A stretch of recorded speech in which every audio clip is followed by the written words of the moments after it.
Good evening, and welcome to another episode of the Big Freakin' Friday Show here on the College Football Mafia Network. I am your host, Moen. This is my co-host, you.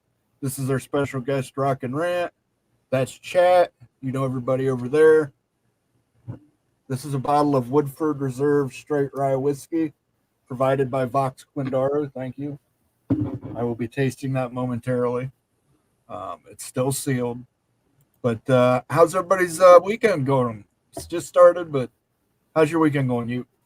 Oh, man, I'm so excited for the weekend here to talk about this absolutely bananas crazy stuff with all the redactions. It is going to be crazy. Like, what is happening right now, guys? What is happening? This is wild times. There's crazy stuff going on in all corners of the U.S. as far as college football realignment. We got to talk about it all. It's amazing. Yeah, thank God that we have digital copies of everything now, because printer toner would be going out across America with all those redactions. Yeah, I've seen CIA reports with less redactions than that. So. It's so frustrating too. Can't we find some tool just to get rid of the redactions? Like, isn't there some way we can do it, guys? It's just like we're so close yet so far too. Yeah, maybe AI needs to figure that out, or maybe we can use AI predictive text to write the rest of it and see what it spits out for us. But on that subject, let's jump in. I'm going to present a tweet here from our friend Doug Rohan that I think sums it up best, and then I will get to some super chats and we'll say hello to some people.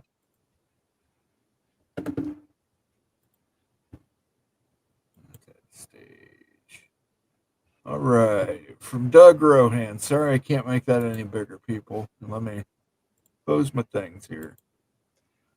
AG Moody versus ACC wit of Mandamus. I like that word. Case number 3. The text of the readable agreements confirm that these agreements were designed to run until 2027. While there has been a lot of talk about an extension in the term of the agreement by letter, only one paragraph is amended. These contracts have multiple paragraphs that reference the various payout dates through a certain period. Any extension that was designed to extend the entire contract would have to restate all of these contract terms, not just the one paragraph. This lends credibility to the view that the current ESPN agreement with the ACC expires in 2027.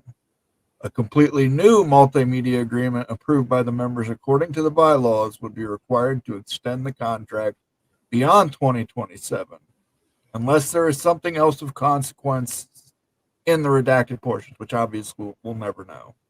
This tells me that the current agreement, and therefore the grant of rights, expires in 2027, according to 1.6.2 of the ACC Constitution. If 2/3 of the members vote to extend the material media rights agreement, that could bind Florida State and Clemson to the 2036 term of the grant of rights if every other argument against the grant of rights fails. This is a reminder that for Florida State and Clemson to win, they need to get a victory on just one of their arguments. For the ACC to win, they need to beat FSU and Clemson at every single argument. So if we're going to, what the biggest takeaway here, Moan, this is so important too, is that 2/3 vote right there to extend the multimedia rights agreement. So basically, the current deal is expiring in 2027. There's still a grant of rights in place, though ESPN controls the agreement. But if ESPN gives the thumbs up, there still needs to be an executed ACC version too. And the ACC has to agree on going forward with that deal. And that would require a 2/3 ACC vote. Acceptance vote on the new deal. So that's big information. That's huge. What do you guys think about that? Yeah, I think it's just confirming in the parts in between all of the redaction hell that we're in, that what a lot of us thought was likely the situation based off of the initial information we got from the various lawsuits and some of the things that had leaked out, that is in fact the case, unless there's a trade secret version of a redaction paragraph for the redaction policy of ESPN that says, this automatically happens and you don't have to take a vote and we, the ACC, have agreed, which we wouldn't know, but unlikely that that is the case or that would hold up. You know what this means too is that magnificent seven, that the schools, 7 schools that last year did all the squawking at ACC Media Days, they basically control the future of the ACC. If they decide not to continue on and sign on and extend out the deal on the ACC side, that would effectively eliminate, the contract. There might be a gore in place still, but really the Magnificent Seven have a lot of power here to determine what happens in the future of the ACC. So can Florida State and Clemson swing some more votes? Can they find places for these schools and everything? That is what's going on right now. Right, that is true. They could theoretically have a gore in place with no media deal that's been agreed to. So they're in a version of realignment purgatory. Exactly. And when it comes to this stuff, I follow Doug Rohan. If you're not following Doug Rohan on Twitter, at Rohan Law PC, absolutely the best coverage of this lawsuit stuff. So, all right, guys, let's say hello to some people, kick some stuff off. Let's taste some whiskey. Let's read some super chats. First super chat of the night before we even went on the air. Ryan Willie, Big West, don't think you're coming into the conference and ruling the conference. There are no cupcakes. Well, maybe Minnesota. That's not fair. Greg's on vacation. The evil Badger has let it be known. He's put the Big West schools on notice. Lonnie Johansson says, welcome to the Big 12, Arizona State, Arizona, Utah, and Colorado. That's correct. You are officially official, which we'll talk about a little bit later. Whoop, whoop. Thank you for the super chat, Lonnie. Thank you. Expedition Greg, who's been a member for 6 months. Damn! Washington, Oregon, USC, and UCLA, welcome to the Big. Yes, they've had programming on all day. It's been a thing. Ricky Tunge says the Big 18 is amazing. Okay, well, I've seen it floated around that the Big 12 bought the Big 18 domain name. But no way, are you serious? Yeah, I've seen that floated, but I think they bought a bunch of different domain names. So, I mean, I know math is Utes thing, but all this conference numbers and realignment is really messing with my less mathematical head. The Big 18, Big 10, Big 12, Big 13. Yeah, it should just be the big. It should just be like the big TBD conference. All right, it's a big mess. That's what it is. We're always going to be the Big 10. Everybody needs to get that through their heads right now. We're not going to be the Big 20. We're not going to be the Big 18. Not the Big 24. We're the Big 10. Regardless. I mean, there's 10 schools that actually matter and everybody else doesn't, and that's how you justify the academic alliance. The Big 10 and the lesser 8. Wait, the University of Chicago and the Big 10? Wasn't that one of the original members of They were one of the founders of the Western Conference, yeah. Oh, was it the Western Conference or the Big 10 at that time? It originally started as the Western Conference. That was before, obviously, football hit the West Coast. And then it became the Big 10. But it's been the Big 10 since 1908, I believe. So, and it's been the Big 10 through Penn State at number 11, and Nebraska at number 12, and Maryland and Rutgers at number 13 and 14, and USC and UCLA at 15 and 16, and then Oregon at 17 and 18 with Washington. So, it's the Big 10. Thank you for the super chat, Ricky. Thank you for the super chat, Ryan. Thank you for the super chat, Lonnie. Thank you for your membership, Expedition Greg. I'm going to let everybody cook on that. Let him cook. Let him cook now. Let him cook. I said let him cook. Oh. Okay. Whoops. I want banners. Rock and Round, what are you having back you there? What is on this? Well, I've been in mourning for my favorite hopeful conspiracy theory for the ACC's demise, and that is the end of the dissolution theory. Oh, no. As everybody else celebrates the admission of their new schools to their conferences, all of which are awesome, we get to welcome in the ACC 2 new voting members that make the dissolution of the conference according to North Carolina theoretical bylaws that we don't know for sure. Those laws definitely apply, but we think they apply. That would now mean 9 members have to vote the conference out of existence if that holds true.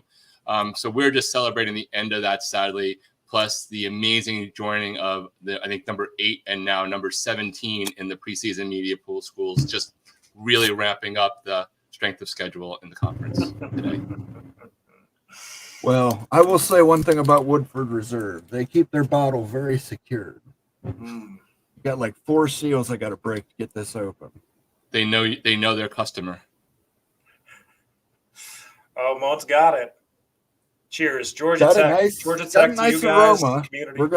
We're gonna put it in the old 50 caliber shot glass here. Pour myself a triple. The most important thing behind me is that we are 22 days away from Florida State and Georgia Tech kicking off at 12:30 Eastern time on Saturday, 9:30 a.m. out on the West Coast. Florida State's going to pound Georgia Tech so bad. It is going to get so ugly in that game. Whew. Oh, cheers. Before we do this, we got one more. Lonnie Johansson, good evening from Northeast Kansas, and go BYU, UU, and Big 12. Go Big 12. Whoop, whoop.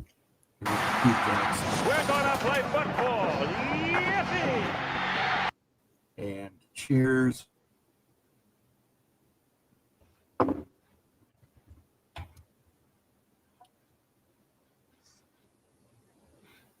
That's very good. Is that good? Yeah. That is very, very good. That is good whiskey, folks. That's not Crown Reserve good, but it's pretty damn good.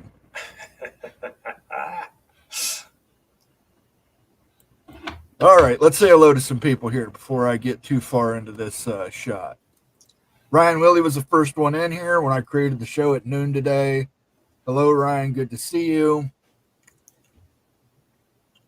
John Dry is in the house. Good to see you, John. Z is in the house, or Zay is in the house. Joaquin Morales is in the house. Sergeant Pickles is in the house. If it'll let me pick Sergeant Pickles' post. There we go. Nathan Campbell's in the house. The Big Lubbock is here. TF Williams is here. Antoine Codes is here. Timothy Green is here. Big Ears Bo is here. Jan Hulk all the way from Slovenia. Good to see you, Jan. Friends call me Sean. Moe and enjoy your Woody. It's good. It's got a heavy caramel note to it, but it's good. Hey, we should shout out Slovenia. Thanks for helping out, getting some people home. That's right. They did. And cheers to the people that came home. Hey, look at that. Moan right there. So Vox, your boy Vox says caramel. Caramel, baby. It's got a lot of caramel in it. You can taste it. Doesn't have as much kick as I'm used to, though. So little bit of pepper on the end, but not everything. Bob Swanger says hello. Dallas Marquez, let's go. Let's go. Clint Moses, Beaverman, big day. Vox Quindaro, speaking of, welcomes the Big 12. Utes, Sparky, Ralphie, and yes, even more cats. Rock, chop.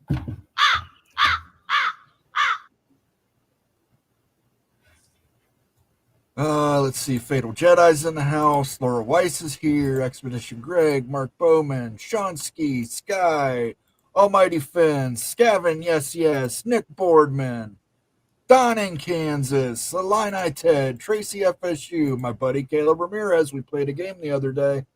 Live on the channel. I won. We'll stop there because I think I've got everybody. And if I missed you, I apologize. I'm trying to get to everybody we can. Greg Flugar is here. If you saw Greg Flugar in chat, he's still on vacation, I believe, and I can't believe the Little General lets him have his phone at this time of night on vacation. Greg, come on. Enjoy the time with your wife. You don't need to be here watching the Big Freakin' Friday show. You're the one person we will allow a pass on that. So, boy, we got so many comments have rolled in here, guys. I'm trying to keep up. Got a super chat here from Carla Jenkins. The updated Big Ten Maps video made it official. Yes. I actually stayed up last night till midnight to see this glorious commercial, and there was nothing. It went right into a play. But in their defense, it went into a game of Illinois beating Michigan. So it wasn't all a waste. I did get to see Illinois beat Michigan in 1999 with Tom Brady as quarterback. But the only thing that really had on at midnight was it came up on the flasher and it said officially welcomes Oregon, USC, UCLA, Washington to the Big Ten. And then they did their kickoff today at noon. They did the big noon kickoff with they had Lincoln Riley was on there, Pat Chun was on there. For some reason, they got the water polo guy from UCLA. Really? I guess he's the coach for both teams, and they're both national champions. So kudos to them. I don't know that we play water polo in the Big Ten. I'm sure we do, but definitely an interesting day.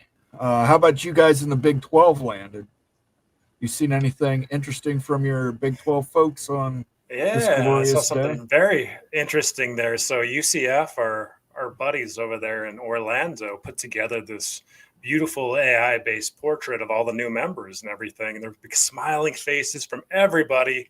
And then Schwoop, the Utes mascot, had the sourpuss look on his face. Like everybody else had a big smile, but this sour, I got to find the tweet, guys. I got to show you this and stuff. University of Utah retweeted that and said, "Hey, we're happy to be here, guys. We are happy." Wait, it was the live action mascot, is what you're saying? It was the cartoon version. Oh, okay. I'll pull it up. Okay. Yeah.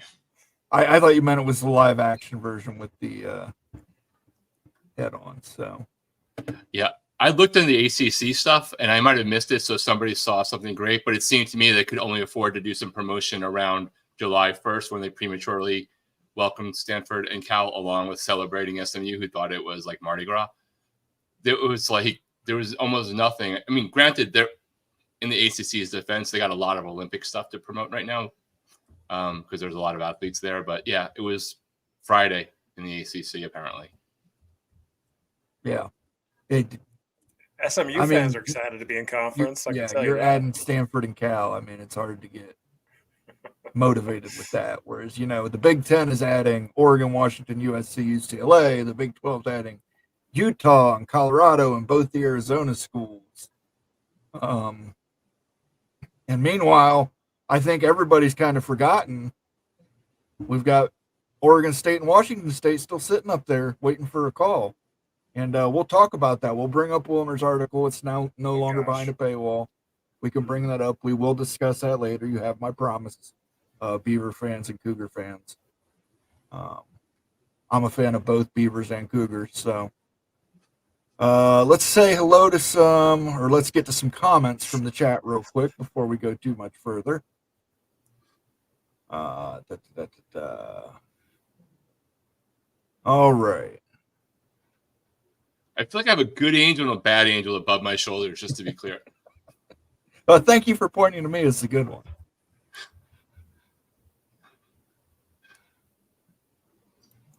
T.F. Williams, from what I have been able to tell from the documents, is they are confirmed from the unredacted parts. All FSU and Clemson have been alleging. We can make an assumption on that, T.F. Williams. We can make an educated guess on that. But we can't confirm that until we get the unredacted versions.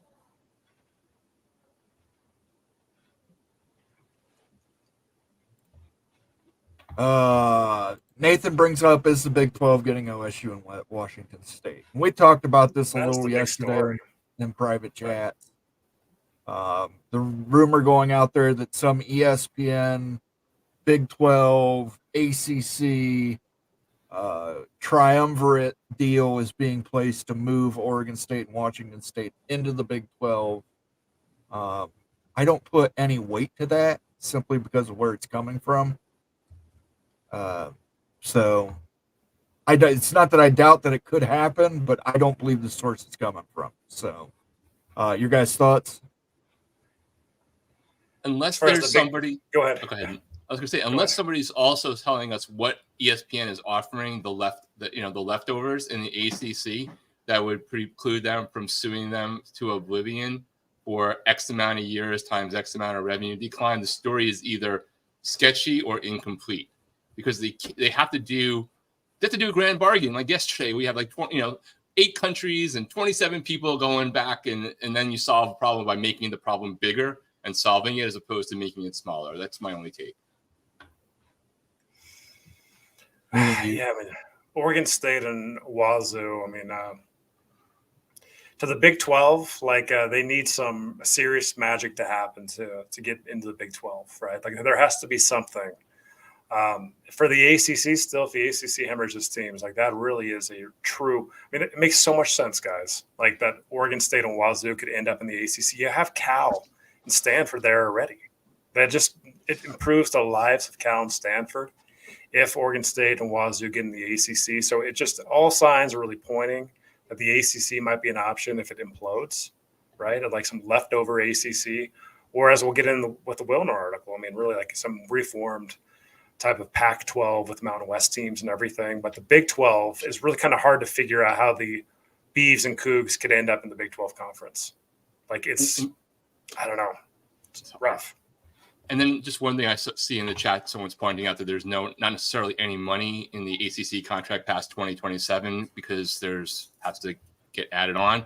But a school can make an argument that barring any interference going on right now and them causing the dissolution of the conference, that those projected revenues, they could come up with a number that they could sue that ESPN would have to do. So I think if they're going to do some grand thing, they have to figure out how they would treat the remainder of the ACC in a way that doesn't open them up to a lawsuit, or that the lawsuit cost would be so much less than the upside of everything else that they're doing that they're not worried about it.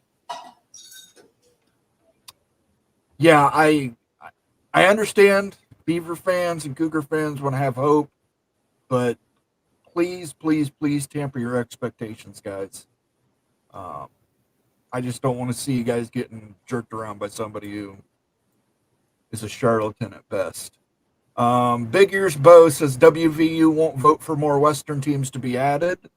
No chance. No chance. There's a lot of no votes for Oregon State and Wazoo in the Big 12. And why would West Virginia? They've been really messed around for years and everything, with all that travel and everything. That's the last thing they need.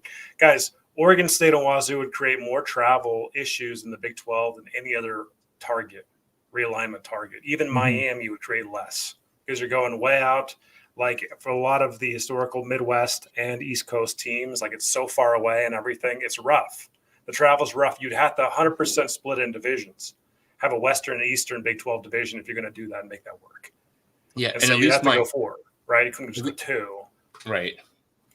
And at least Miami, you would add the recruiting aspect to it, right? Which you're not necessarily going to get in a strong way if you add those 2 schools. I mean, I think it's more likely that Washington State and Oregon State have a better shot. And right now, in 2 years, everything could change, and they have a better shot with the current circumstances of being more attractive to the ACC to help Stanford and Cal out than they are to balance out Big 12. The only thing that would make any sense, and the more we've talked about this, the more it's probably not there, is hey, the war chest. Is there really a war chest? How much is the war chest going to be after the settlement cost and everything that they pay in the next year? Is it just going to be a few $1 million? Is it going to be hundreds and hundreds of $1 million? Is it going to be $250 to $300 million war chest? And also with the Pac-12 network and everything, those are big value adds and everything. But without a huge war chest, without bringing the infrastructure, I just don't really see it happening at all. There's just no leverage from the Beavers and Cougars standpoint. That war chest could be used to buy out. Florida State and Clemson, that really could be used if it was there. I think that's a legitimate thought if it was indeed there, but we just don't know exactly what those dollar figures look like. And we're joined by Sergeant Pickles from his marijuana grow house in Washington. From beautiful Big Ten country, it's sunny and 88 degrees. How we doing, gentlemen? Doing What's well. going How about on? How you yourself? doing, Pickles? Been a little busy with the family. I appreciate Moen holding down the fort as always, but man, what a day. It's apologies for the background noise. We live under the airport path. What a day for the Big Ten and Big 12. I mean, obviously I was totally going into coma over the Maps commercial. Just inject that straight into my body over and over for eternity. But I'm sure it's an exciting day for the Big 12 also. 4 new members, and it feels real today, I think, for everybody. Agreed. But while we're on the topic of Oregon State and Washington State, let me pull up this article from John Wilner. Yeah, my good friends. They're having a rough one today, some of my Beav and Kook friends. Yeah, and I'm going to tell John Wilner right now, it doesn't help when you unpaywall an article and you have 14 ads popping up in it, dude. That's good business right there, Moan. Yeah. It's just annoying. Nothing good about it.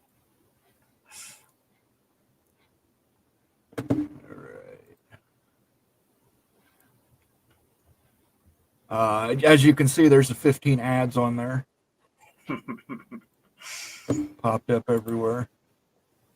At midnight, the 10 departing Pac-12 schools joined their new conference, leaving the Pac-2 schools to face an uncertain future and rolling landscape. What's next for the Cougs and Beavers? Conversation, that's what. With Pac-12 Commissioner Teresa Gould running point, the schools are now in discussion with multiple conferences and both the Power 4 and Group of 5 about strategic partnerships that could take effect as early as the 2025 season, according to an industry source. Those discussions, the source added, are not specific to Wazoo and Oregon State potentially joining one of the power leagues, although that option definitely has not been dismissed. Instead, the conversations are wide-ranging in nature and include possible scheduling alliances or creative ways to work together that could provide a stepping stone to the future, the source added. It's all at a very broad level. Ticking clock hangs in the background thanks to a 2-year grace period. Thanks to a 2-year grace period provided by the NCAA, Washington State and Oregon State have until the summer of 2026 to find a permanent home. But because of the time required for realignment to play out, the schools need to finalize their plans by next spring. One option for the Cougars and Beavers is to join the Mountain West in a traditional realignment move. Another scenario, rebuild the Pac-12 with schools from the Mountain West and perhaps other leagues. Some form of affiliation with the Mountain West is likely, the source said, but given other uncertainties, Wazoo and Oregon State could have other options to consider. One reason other options could materialize, the game inventory Wazoo and OSU would provide media partners, especially networks interested in kickoffs within the Pac time zone. In that regard, nothing has changed. Pullman and Corvallis were well positioned to host games on Saturday night, the so-called fourth window last summer when the Pac-12 collapsed. Yet they found no takers, so Pac After Dark is now dead. But the ACC's tenuous existence provided a spark for renewed discussions, the source said. Florida State and Clemson have taken the ACC to court in an attempt to untangle the grant of rights agreement that binds the conference together. If the Seminoles and Tigers depart, a restructuring could ensue. That's what has changed since last summer, the source said, when the Pac-12 fractured in August 2023. Those lawsuits didn't exist. They have caused people to rethink the situation. If this, then that. The conversations are not based on the presumption the ACC will collapse in the next year. It's more about possible changes in 12 to 36 months, the sources said. Washington State and Oregon State are strong football brands that drive viewership. What are the opportunities over the next 36 months for two strong brands? The Big 12 is, quote unquote, not interested in adding the Cougars and Beavers as members, a second industry source said. Gould declined to comment. The ongoing strategic discussions aren't limited to scheduling. The Pac-12's production studio in the Bay Area, essentially the infrastructure remaining from the defunct Pac-12 networks, is also part of the conversations. The 10 departed schools must produce on-campus events to satisfy the requirements of their new league's media contracts. Could the ongoing conversations eventually result in WSU and OSU being invited to one of the power conferences? An offer could come, the source said, but some dominoes have to fall to put that into motion, or there has to be the expectation of impending dominoes fall. Man, Pickles, what do you think about that? I mean, it certainly paints a pretty bleak picture, but it seems like they kind of have a plan, even if it's kind of waiting for now. That 2026 deadline really seems to be looming large. Whether it's, we heard rumors this week of, maybe the Big 12 has interest, but it really does seem like you're going to see it settle and kind of hold on. But that 2026 deadline for being able to maintain their conference status, that would be something that involves, I would assume, Mountain West teams in order to rebuild the pack if they can't find a home. It's going to be a really interesting year, and the best thing they could possibly do for themselves is winning some football games, both the Beavs and Cougs. And other fans going on social media and trying to disintegrate the ACC, that would be actually in their best interest right there. Do a little Big 12 Karen action. So that's really, honestly, if you think about best case scenario for those guys, it's getting in the ACC. It really is 100%. You've got Cal and Stanford there. Like, getting into the ACC is the best option. The Big 12 is not going to be a likely option. So it's either the ACC, it ain't going to be the Big 10, it ain't going to be the SEC. So it is the ACC or a reformed Mountain West Pac-12 situation. What do you want? How do you play that? What can you do to better yourself and everything? How can you help dissolve the ACC? Like, you guys, I'm not joking. That's in their best interest.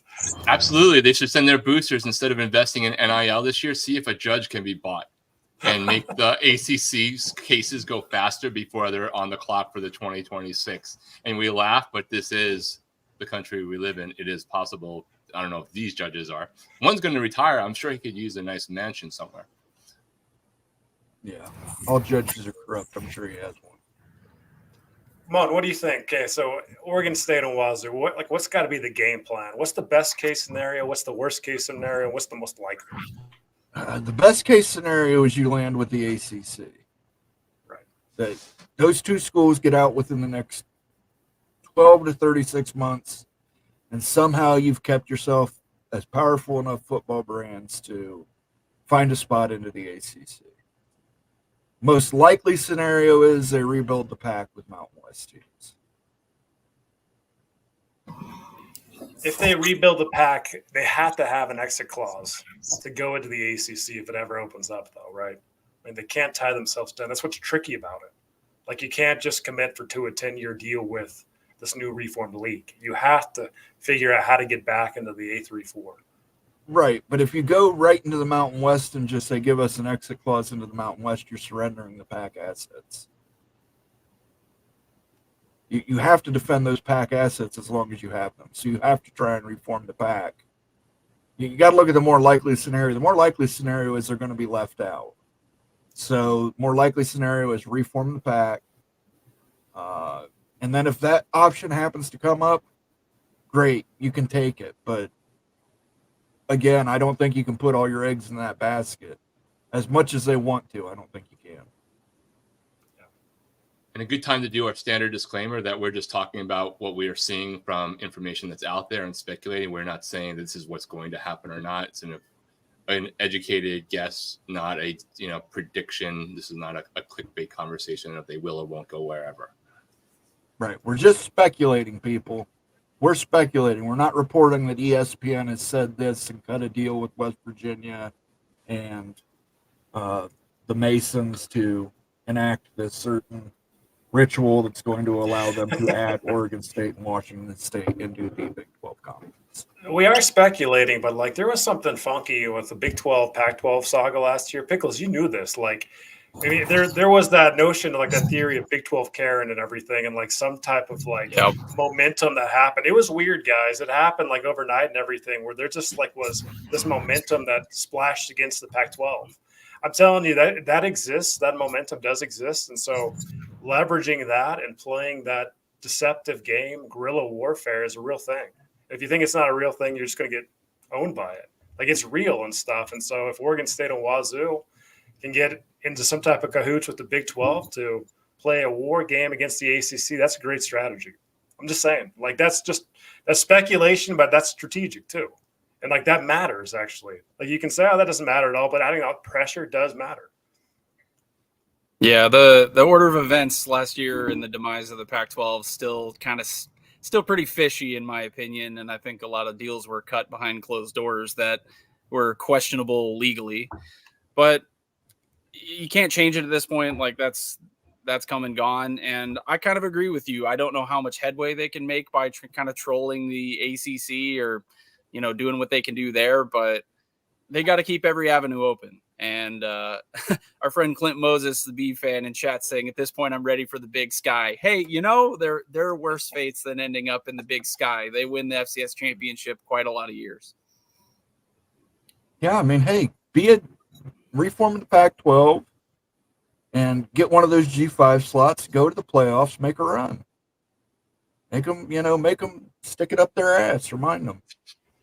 Mr. Monkey says if the Big 12 were about to add OSU, WSU, Greg Pflugar would be saying it, not somebody else. So 100%. Yep. Let's get to some comments, boys, because we've got hundreds of them already. So I know Pickles has got to head out in about 10 minutes here. So yeah. Pickles, anything else going on?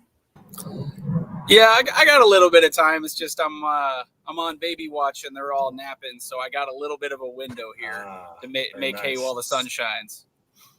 So what's all that green stuff growing behind you? That is the part of my yard my wife completely took over as a garden. I got tomatoes, zucchini, carrots, beans, peas, whatever you want, we got it. And our growing tomatoes, right? Tomatoes, we got you, brother. Yeah. No, I like my job too much to partake in that kind of stuff. So let's talk about the Maps commercial while you're here, Pickles, because I've seen a bunch of comments in chat about it. Maps commercial. It didn't debut at midnight. It didn't even debut on the TV yet. I think it's only debuted on the internet. Yeah, the live Big Ten Network show they debuted it. It was actually toward the end of the show, kind of an hour-long thing with Jake Butt and the other guys that are on there. It was cool. They had some guests from the new schools on, including Washington's AD. Yeah. But the internet, it seems like pretty blew up, not only just Big Ten internet, but all of college football, because the Maps commercial is pretty highly regarded, I think, amongst all fans. And it was cool. I love what they did with it. People can nitpick it to death, but I actually dove through, and on the Big West page, I did a breakdown of all the stuff I noticed for each location, all the little details. So go check that out if you want. But I loved it. I know, Moen, you're hard pushing for the Rutgers to Rose Bowl route, but I think they did maybe save some money starting with the 4 and reusing the other half. Yeah, I was fine with it once I saw it. I didn't have any complaints. Yeah, it was awesome. I seriously was geeking out about it the whole day because I assumed they would give it to us, but after it didn't kind of come right away at midnight, I assumed it would actually be maybe start of the season or first conference game type thing where they'd debut it. But I love it. I love that kind of stuff as far as like breaking down cool little details and video production. So it was awesome. I think it's completely unmatched in terms of college marketing. You, Rock and Rant, what did you guys think of it? Go ahead, I thought the USC was a little bit too close to the ocean relative to UCLA. Beachfront property. Yeah, like USC is a great school. I live very close to the ocean in Los Angeles. USC is not in walking distance of the ocean. It is not far either. It's ocean close if you're in the Big Ten for sure. UCLA is closer to the ocean. Neither of them are oceanfront. Just to be clear for any of the Big Ten school people coming out of there. Santa Monica Community College is the closest you get to the ocean out here, as far as the LA County stuff. But the commercial itself is cool. Like the graphics are just great. So seeing the update and seeing what everybody wants to add or what they focus on is super interesting. I'm super curious of do they ask each school which facility are in there? Or are they just making a guess? And does each school sign off on it? I don't know. I've only become familiar with that whole thing over the last year or two. Well, you guys were paying attention to that Big Ten stuff. Really paying attention to the Big 12 stuff over my area. I got to show you guys this. Okay, I found it. Okay, I'm gonna share a screen here. Please tell me someone made a Big 12 Maps commercial with MS Paint. Moan, pull that up real quick. I got to show you guys this. Okay, this is while you guys were watching Okay, this is what was going on in Utah area. Okay, look. So UCF Knights, it's a new Big 12 conference family portrait just dropped. Okay, check it out. You Love see it. that? Okay, you got the Cosmo the Cougar, the Knights giving the peace sign. You got Ralphie. What happened to Schwoop right there? Look at Schwoop's sad beak right there. I cannot believe this. Look at everybody Yeah, he else does having a look good awful time. disappointed. Yeah, They, it was they so did bad. you dirty on that one. Look at this. It was so bad that University Athletics said, hey, we pumped it. We pumped to be in the Big 12. See? Yeah, they corrected it by putting a little smile on him. Oh, Hey, so while you guys were dealing that with this just kind Big of 10 makes him stuff, look we're like he's a dealing little with slow, real stuff though. over the Big 12 right here. Like, yeah, come on. Like, hey, there's a little smile though, isn't there? Yeah, There's but a that crack. smile just makes him look a little Jeez. more dim-witted, I want to say. You. It's kind of weird. Yeah, it is a little bit weird, isn't it? Yeah, it's like, come on, guys, really? This integration. Doing It's you supposed to dirty be there. Seamless. Yeah, the nice thing about the Mavs commercial is all 4 of the new schools came out singing the different lyrics on Yeah. their Twitter account. They didn't quite get it together, though, as far as doing all 4 sets of lyrics. And UCLA was hours late to the party, but we'll let it slide. It's okay. Yeah, we'll let it slide. It all came out in the wash. It's all good. I did want to point out, Rock has a point that in terms of actual drive time, I'm pretty sure Seattle to Eugene is the exact same as UCLA to USC. It depends upon if there's a pandemic. If there's a pandemic, you can literally run there in 14 seconds. And if not, it could take you an hour and a half. Yeah, people do stop-start traffic in LA, but they do 95 miles an hour between each stop. Mm-hmm. Sounds like Shout a out good to my time. guy. This was featured in the commercial also, the Great Mount Rainier. Shout out to my guy, Clint Moses. If you're visiting us in the Pacific Northwest, this is a staple, Rainier beer. It's our cheap lager of choice here in the Pacific Northwest. I'd put it a notch above Bud Light, Miller Light, etc. It's a staple up here, but it was awesome to see both Mount Hood and Mount Rainier featured in the commercial also. Right on. Very cool. You, what was the Big 12 thing? We didn't have I told you guys, there's that portrait right there, the Big That 12 was only thing. from And, we got new UCF. swag and everything. What did the conference do? Well, the conference said, just like a congrats and everything, some videos and all those schools and the athletic departments had some hype videos and everything. But like, it wasn't like the sing and dance along stuff that's happening in the Big Ten. It's almost kind of weird, the stuff that's going on in the Big Ten circles. It's kumbaya until the season it's very kumbaya. Until the season starts. You saw it a little bit on that show that started today at Big Noon. They had the different players from the different teams chirping at each other. Jack Sawyer basically came out and said, don't think you're just going to walk in here and enjoy it. It's a hard-hitting football style. And then you had the guys from Oregon saying, I don't think they've seen an offense like us before. Well, about to find out. Sounds like a lot of fun. I'm just like looking at ACC stuff, and it's like the John Travolta Pulp Fiction meme against the green screen, looking around, and there's nobody there. Yeah, you know what? I mean, the ACC, this has been a rough day in the ACC circles. I mean, SMU's doing flips and everything, trying to troll Big 12, but ain't nobody else celebrating. Yeah, I don't know that I can have sympathy for the ACC while Oregon State and Washington State are out there still. Yeah. Yeah, nuts. I saw it kind of mentioned here in chat by Shonsky. Shout out to Deshaun Foster at UCLA. Came out to the first media practice saying we're in LA on his shirt. You got to lean into the joke when you have an error like that. And it was funny to see him kind of just go all the way with it. You gotta make fun of yourself a little bit sometimes. Yeah, Baylor actually came out with shirts that said we pay our players. Yep. The honesty is 100%. Paying your players on time is actually a thing if you'd like to be in recruiting and not have your reputation destroyed.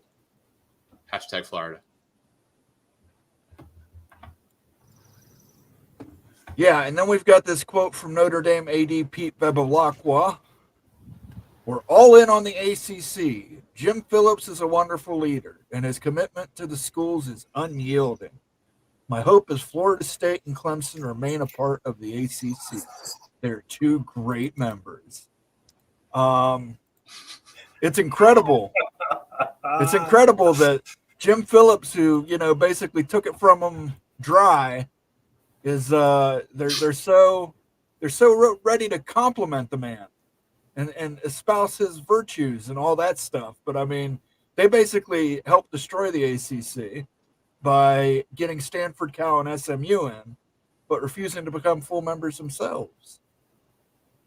I mean, I find this statement just a slight bit condescending.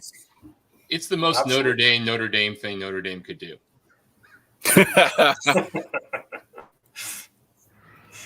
Moan, I want you to say his last name 3 times. That was a tough one. Bevilacqua. Say it 3 times quick. Bevilacqua, Bevilacqua, Bevilacqua. He's good. Moan is good. Dang, man. Where's the L come from? Because it's Notre Dame? Now you got to say his name wrong. Oh, you're right. Bevacqua. All right. Well, I think you should add an L to everyone in Notre Dame's name just to do it. Yeah. As like a rule. Just take an L. Them. I'm not going to pronounce their names right. Marcus Froman. We can call it Notre Dame Pig Latin, since a lot of Latin is probably taught there. And just add an L to every name. It's Notre Dame, guys, not Notre Dame. Notre Dame. Yeah. So, yeah. I'm sure Moen wishes that the college Notre Dame caught on fire instead of the real one. I don't want anybody hurt. I just want them to bend the knee. Some light damage to the exterior. Just bend that knee. Bend that knee, baby. Sing the Kumbayas with the Big Ten. Come on, fighting Irish. Oh, they won't be singing Kumbayas. That's not going to be a love fest when they join. Are they going to get a family portrait like the Utes just got? Is that what's going to happen right there if Notre Dame joins the Big Ten? They're going to get hate effed in the toilet. The Four Corner School should also vote no. We need to expand where there are more big linemen and more recruits in general. There aren't many in the Pacific Northwest. Staying good receivers. I heard they got good ones in Iowa. California just has a ton of population, so you're going to find guys no matter what.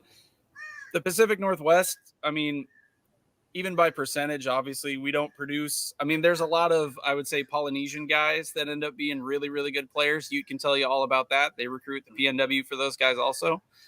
But, I think conferences kind of take on the regions they're part of naturally over time. And the West Coast, you get a lot of skill players, a lot of receivers, defensive backs, quarterbacks. They're bringing high-powered offense and very skilled defense. But there's something to be said for moving into areas that address weaknesses of your conference as a whole. And I actually think the Big Ten somewhat did that by taking the West Coast teams. Not that was a main factor, but it's an upside benefit. Nathan wants to know where Nate is. Nate's family, his wife's family reunion is this weekend, so he has in-laws in town. So he has to entertain them. He can't entertain us nutballs. Let's get to another comment here from Illini Ted. Realignment momentum does happen, but it can be shut down as well. Look at how the ACC implosion momentum was at peak, and then it kind of came crumbling down when the big SEC shut it down. Or we all thought there was momentum. We don't know. Yeah. Speculation was at an all-time high. Right. Well, yeah. I mean, that's really what we're talking about, though, right? Realignment momentum is the speculation. Nobody knows for a fact, not even like the presidents know exactly what's going to happen, but the momentum can create stress, right? And pressure and everything. And I mean, like if you want case, remember last year when I think that the MV3 ER account, he tweeted something last year and the Utah AD responded to it. Yeah. Come on, like seriously, like there's it's realignment momentum, speculation momentum exists, 100%. Lee says, "Can someone get a handle on that damn duck?" Now, here's something that really pissed me off today. Now, you want me to go on a rant? Oregon now wants to be known as that team out west. No, they do not. Yes, they do. That's their own marketing pitch they've had this year. Shameful. If you have to tell everyone you're that team, you're not that team, guy. Yeah.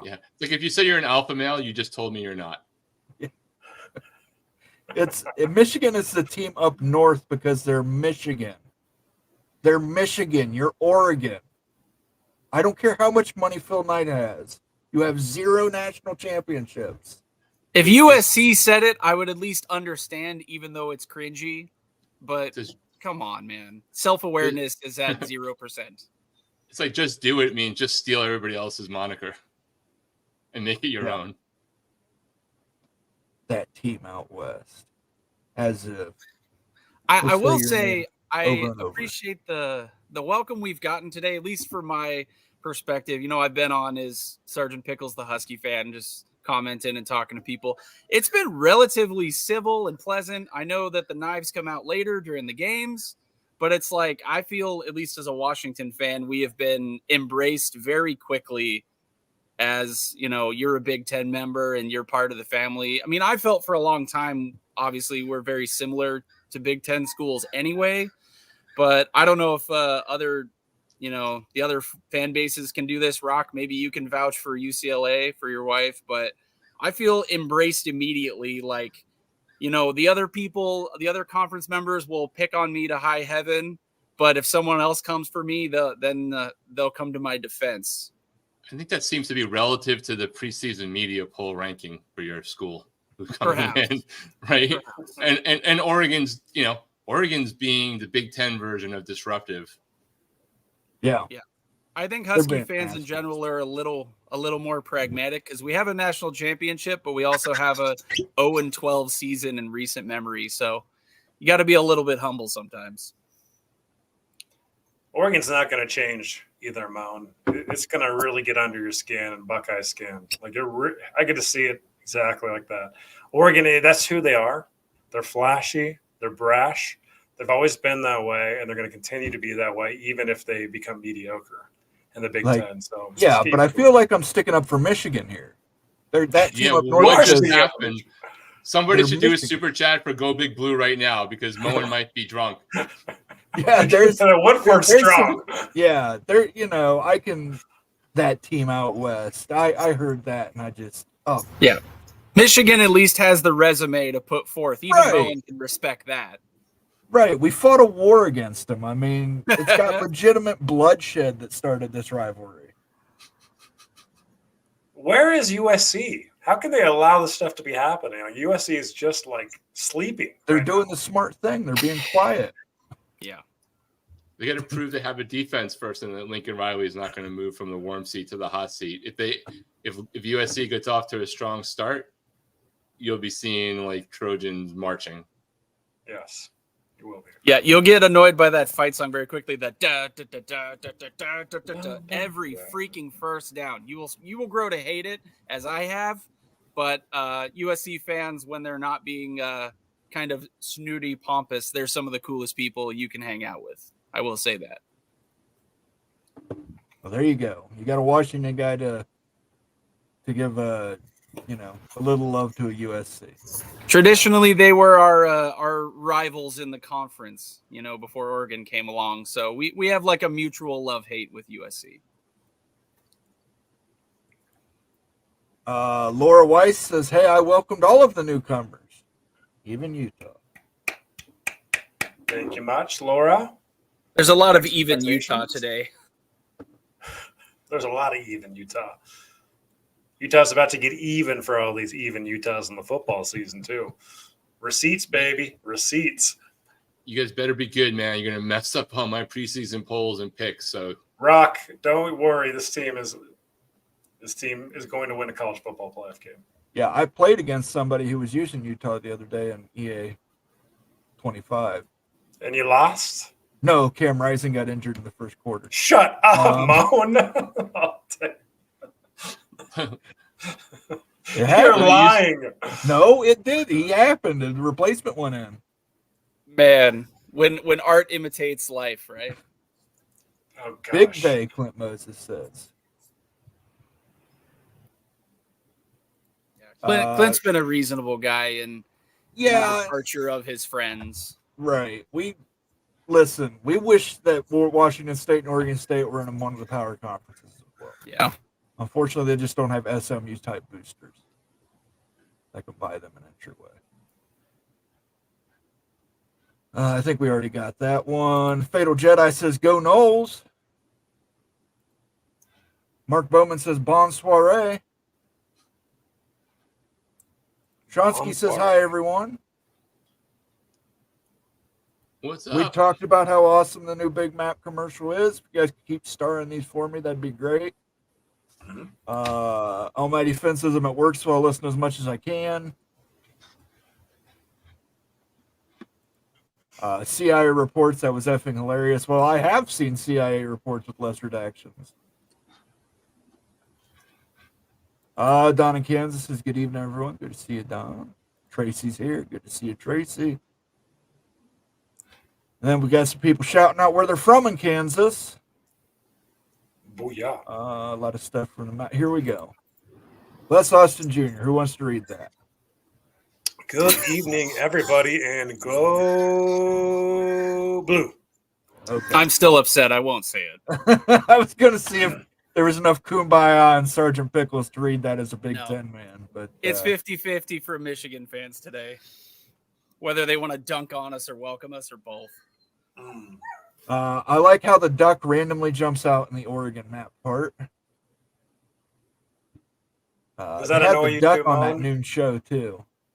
They had the duck on the noon show, and he put one of the hosts' head in his mouth.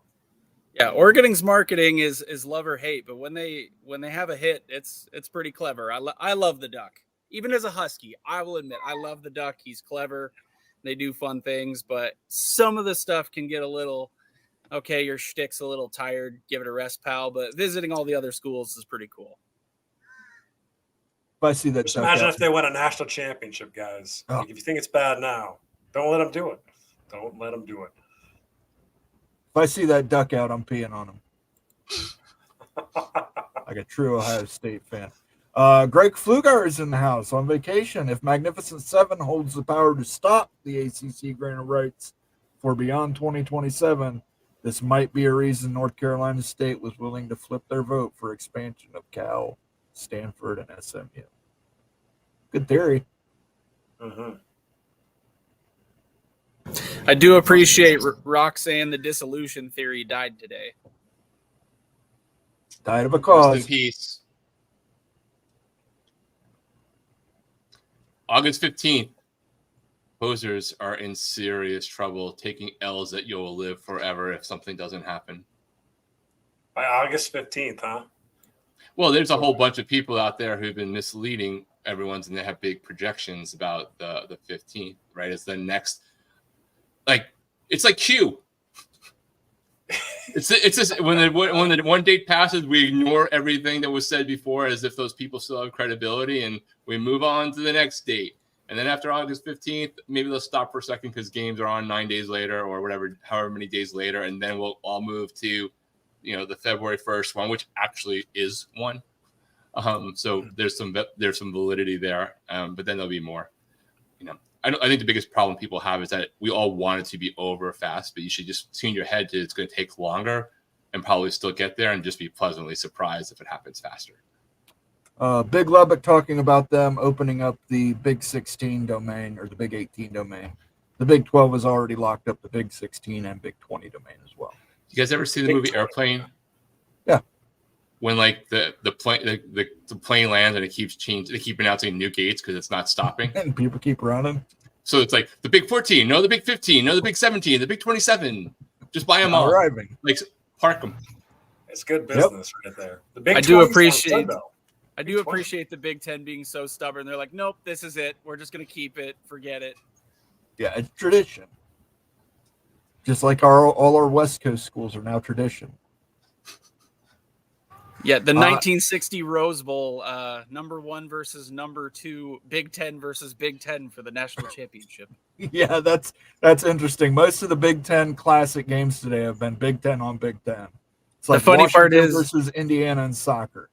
Yeah, both Minnesota and Washington claim that championship, so I'm sure the Big Ten will count it twice. Yeah, it's better than counting championships to your list for schools that are no longer in your conference. We know who you guys are out there.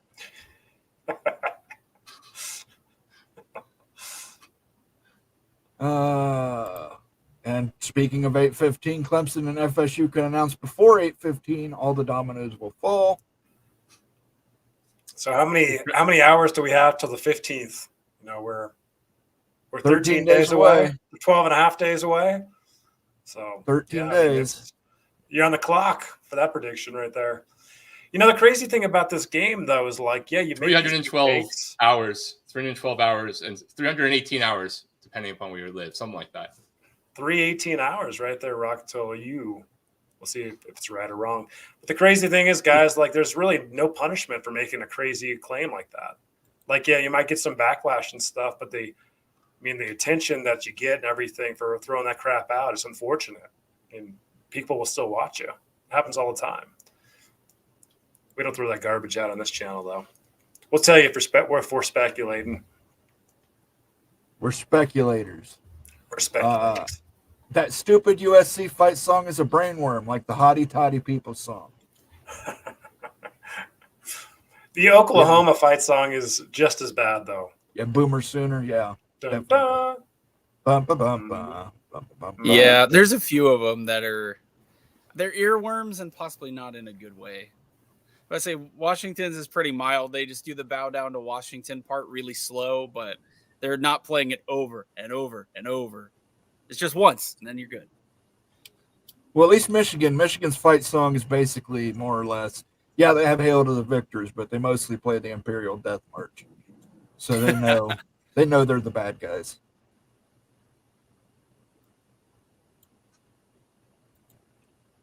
What's the PSI max on Cam's knee?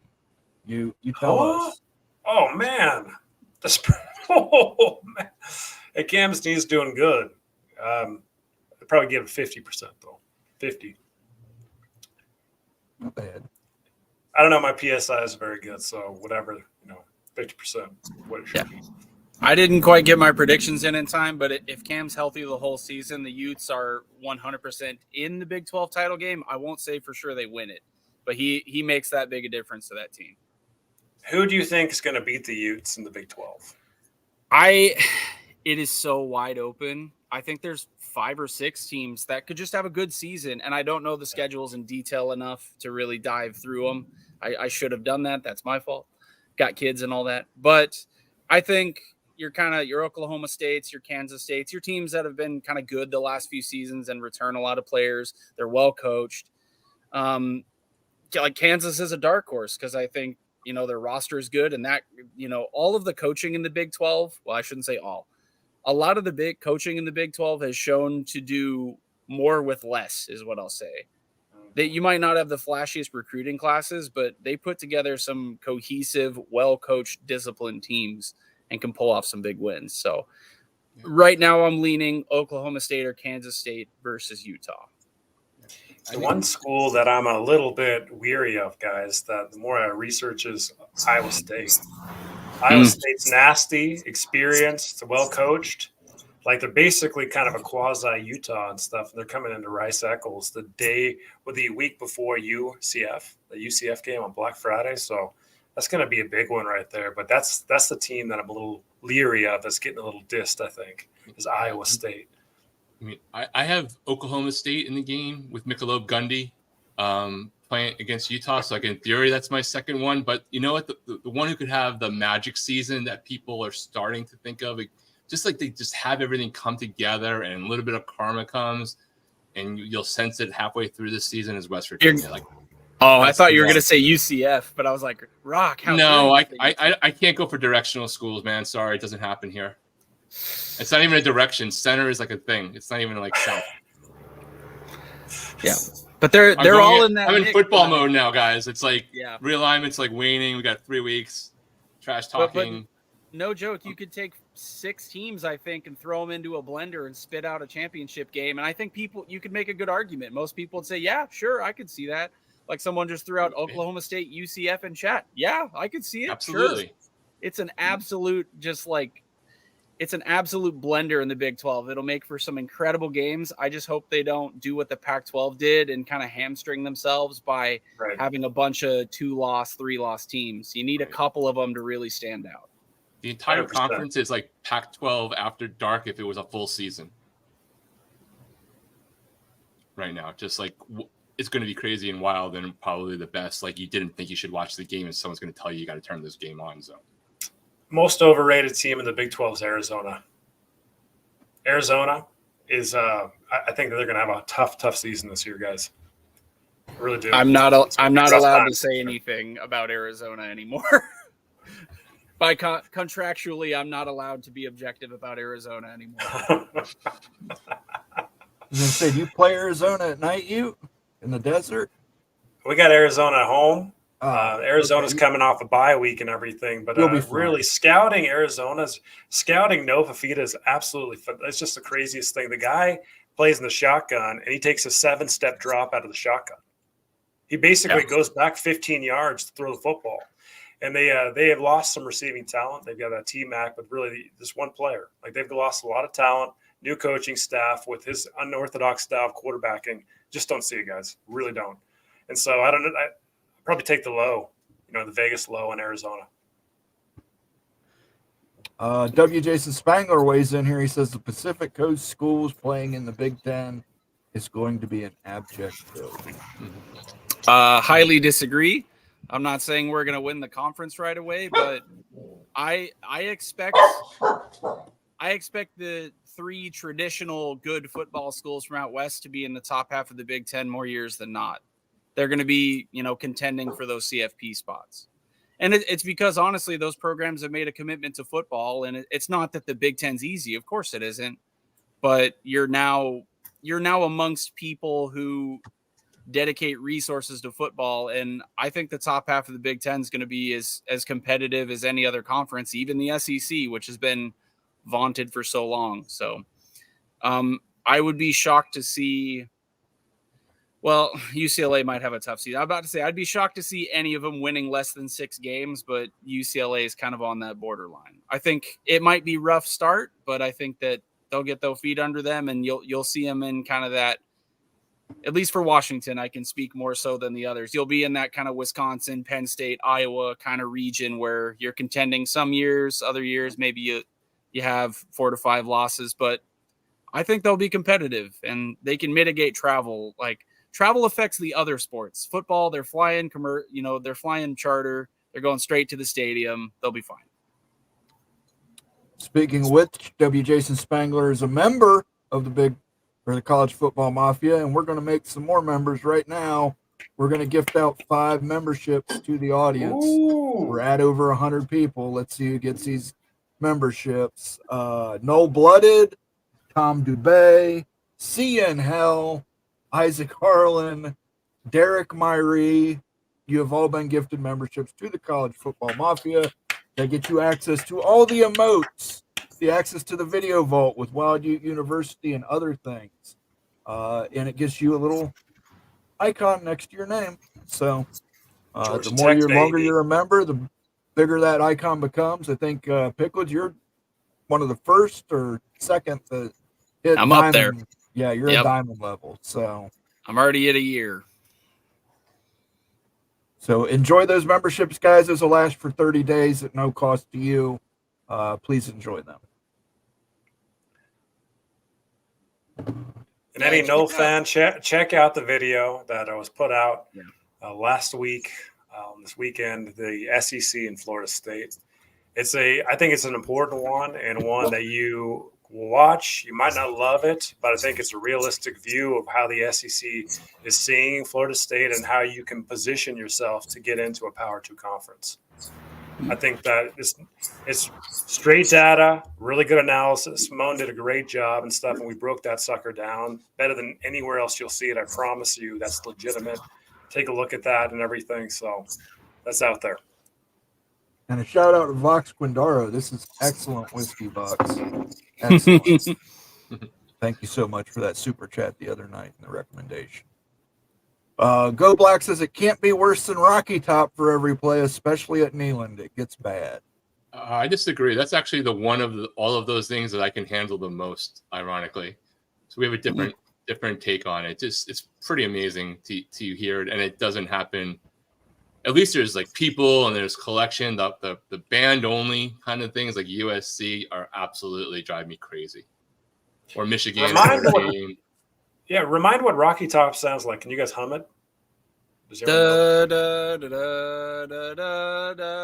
Oh my gosh, that one. The Rocky Top. Woo! I don't know the words. That's pretty much what it sounds like. But they do That it. sounds like Notre Dame. They do it the whole game. It's something like that. I'm not. If I screwed That's it up, Rocky Chad, Top, sorry. Tennessee. Yeah, it's a song. Like Pickles is just doing it to make sure we don't get a copyright flag. He's actually a professional singer. Yes. Oh God, no. I barely know the words to my own school's fight song. I'm ashamed to admit it, but I got to learn those. Mr. Ed Wayner asks, will Mike Gundy be driving drunk after Utah State comes to Stillwater and does a beatdown on the boats? No, I don't think so. I think that Oklahoma State's going to win that football game. I think that he'll be in the celebration mode. I see one of two losses for the season at Oklahoma State. I'm glad that you clarified that it's not about whether he'll be driving drunk. It's just that he'll be celebrating as opposed to losing. It's gonna be a happy thing. Yeah. Hey, it's at home. It's a short drive. He can get an Uber. You know, the responsible thing. Yeah, the responsible. Utah's going to be a dog in that game, though, guys. Like, it's going to be close, but I bet Utah is like a 1 or 2 point dog in that football game. It's going to be a tough one.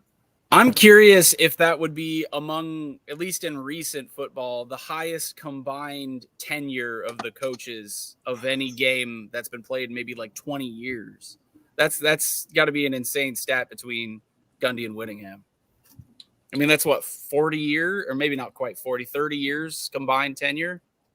Yeah, it's up there for sure. It's like Woody and Bo Schembechler. Yeah, absolutely. Shooter Texas, what are we supposed to expect from Cam Rising in his 9th senior season? Guys, Rising's a junior. I got to clarify this. He's a junior. He's not a senior yet. How many years has he been in college, Ute? How many years? I know the answer. He's been in college for 7 years. Okay, thank you. He's only going to be a senior. He's when working he on files his for Social doctoral Security. degree. That's okay. I need to get the Tommy Boy sound clip of lots of people go to college for 7 years. Yeah, their name is Cam Rising. You guys, he's a junior. Give him a break. Give him a break. He's just taking it slow. Okay, so yeah, we need him back next year too. Screw stuff up, but yeah, Cam Rising is a super duper super senior. Yeah, I do want to see more super to get on track again. But on a genuine note, I want to see what he can do healthy. I mean, none of us wish for injuries, but like he is so capable when he's firing on all cylinders. And I really want to see, you want to see teams at their best. And I want to see what Utah's capable of when they're just firing on all cylinders for the whole season.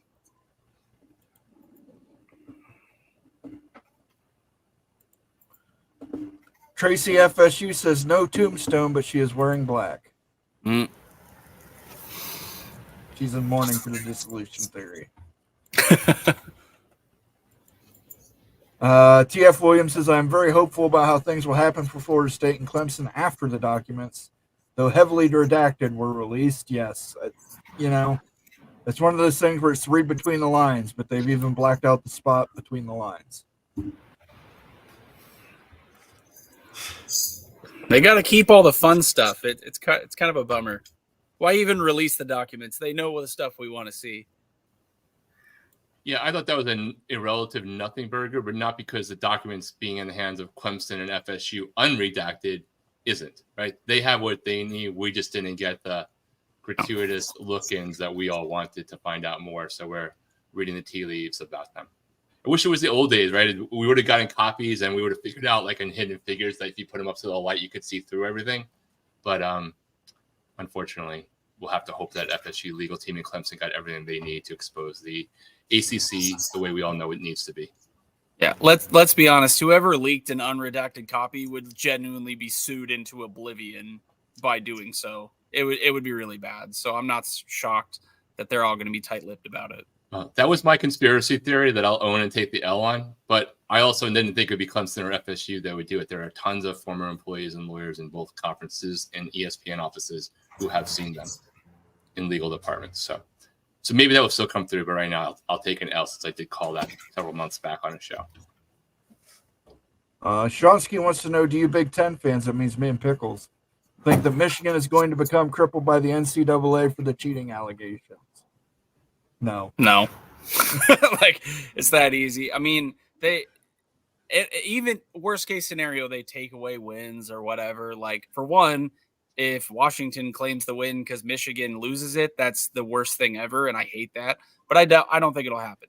Even if they vacate wins, it'll be just like USC. Within 2 decades, they'll get them back or they'll claim them again. Like, any punishment that's going to be handed down to Michigan is going to be so inconsequential. I mean, the only thing that I think could possibly is if they like restrict scholarships, but that doesn't seem to be something they're pushing for. They punished Harbaugh and punished Michigan already in a way, so I think it's kind of a nothing burger in the end. I tend to agree. I don't think anything will happen to Michigan. I think they'll get a 2-year or 3-year postseason ban. They'll sue and get it down to 1 year. Yeah. And by the time it happens, everybody who's playing or coaching there wouldn't have been there by the time, the actual infractions took place. Mm-hmm. Nate Simon says, any thoughts on a possible scheduling alliance between Pac-2 and Big 12? You.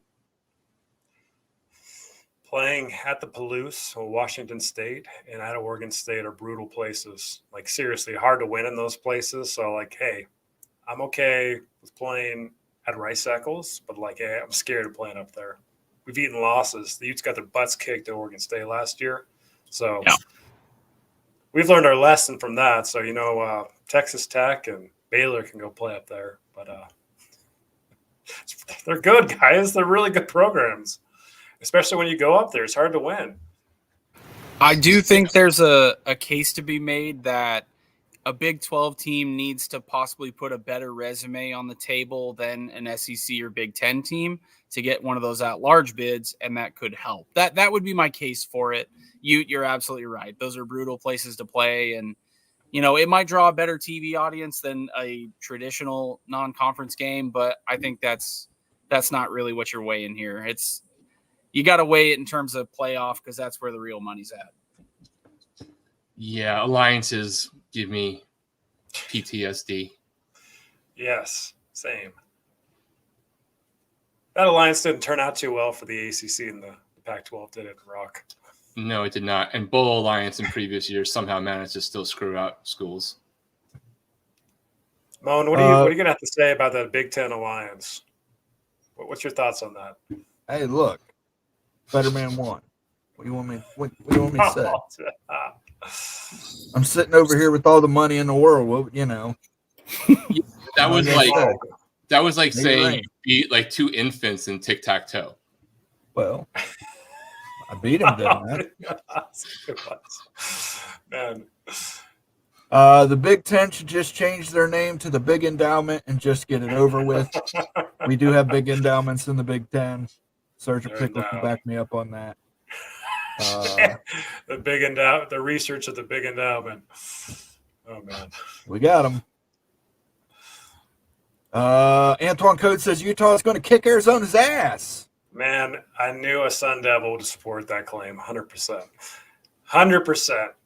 I mean, Arizona Ute fans want them so bad. They absolutely clipped the Utes last year down in Tucson with our 4th, 5th string quarterback, and it is time for payback. I want to be so excited about that. We might actually do a live show while I'm at the stadium, and I will tell you guys exactly what's up. Don't show any of the football game, though, you. Really? Don't get popped for rebroadcasting. Okay, I'm not. No, never mind. You can just turn your back to the game or I guess not turn your back to the game and just point it at your face. But Jamie Thornton, Mrs. Razorback, says, yeah, Memphis is in the Liberty Bowl, showed how great Iowa State is. They lit them up like a Christmas tree. Dang. Memphis. They're one of those borderline teams that's fighting to say they belong in an expanded pack or whatever Power 5 there is. They're definitely pushing for it. Go Black wants to know what we each think is the best new rivalry in the Big 12. I think BYU Colorado has the making of a great one even after Deion leaves. What do you think, you? What's the best new rivalry in the Big 12? Holy War. That's an old rivalry, but it's new to the conference. If you're looking at the new mix of teams and everything. Yeah, let's do a new rivalry. Yeah, I like the idea of CU and BYU. I think that could work well. There's just no juice between Utah and Colorado at all. So maybe there's something there between BYU and CU. That sounds like the one to me too. Like in theory, with it could be the Big 12 version of a Catholics versus Convicts in a different version of 2024, right? Because one's more like the rogue program, one has a different sort of fan base and history to it. And it would just be fun. I'm going to throw a couple out there because I love these kinds of obscure rivalry type things. If they can fire up Arizona or Arizona State versus Texas Tech, the old border conference brawl, that'd be awesome. I also think any version of TCU, BYU, or Baylor versus Arizona State in the Angels versus Devils rivalry. I just love clever names, let's be honest. But just make fun, obscure rivalries, stuff that you would never expect. Like Washington famously didn't win in Arizona forever, so we were so determined to win down there for decades, and that became like a weird pseudo rivalry of sorts. Washington played Utah in multiple Pac-12 championships. Like that was a pseudo rivalry of sorts because we were kind of on that good high level for at the same time. So those kind of rivalries are more fun than just the obvious to me, and they come out of nowhere, so you can't always predict them. Looking across the Big 12 though, like for the Utes, like the one school outside of the Cougars, I could just see Texas Tech and Utah. Like it just feels like that's going to be a little nasty game amongst those two teams. And if they ever get into a same pod or a same like conference and stuff that they're playing every year, I could see that be absolutely just nasty. Texas Tech and Utah. I've got Texas Tech and Arizona State. Yep. Old border conference. Yeah. That seems like it too, Moan. Those two just don't get along. You can tell. Thank you for the super chat, Go Black. Much appreciated, sir. It's a fun one. Sergeant Pickles, you have anything you want to add before you take off here? Yeah, duty calls, got some family matters to attend to, but thanks so much for having me. I'm happy to announce that with the addition of our 4 Western friends to the Big Ten, we are going to be officially rebranding the Big West Mafia show as the Big Ten Mafia. We're going to cover all Big Ten. We're going to bring in Big Ten guests who know the history and tradition of the conference better than Becky and I, but we're going to dedicate a lot more to just covering the conference as a whole and obviously still giving our West Coast perspective, but we are now the Big Ten Mafia. It's going to be awesome. Please go follow us, the Big Ten Mafia Twitter. And you're all set to go, Pickles. All the graphics and everything and your intro and outro are uploaded. I put a little West Coast flair on that sound. So yeah, my plea to the chat is please go follow, just search Big Ten Mafia on Twitter and follow our new page. The Big West Mafia will be going defunct here shortly, but yeah, if you're interested in Big Ten content, we absolutely got you on Mondays. And Moen is joining us, I believe, this coming Monday, if I'm not mistaken. Yeah.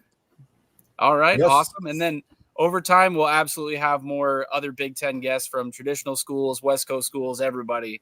We're just excited to get into some Big Ten football coming this year. Yeah, and if you guys follow a school and like a YouTube creator that we haven't spoken to and you have some sort of interaction like you have had with us, or just point them out to us, we'll be happy to reach out to them. We've done that with USC and UCLA before, but we'd love to expand the horizons to get some more rotating guests to help out Pickles and Becky and Moen with the show now that it's expansive across the conference. Obviously, Moen's brought Big Ten Ted in, so any of those that we can reach out to, we're not shy about doing so. And if you have a personal connection, even better.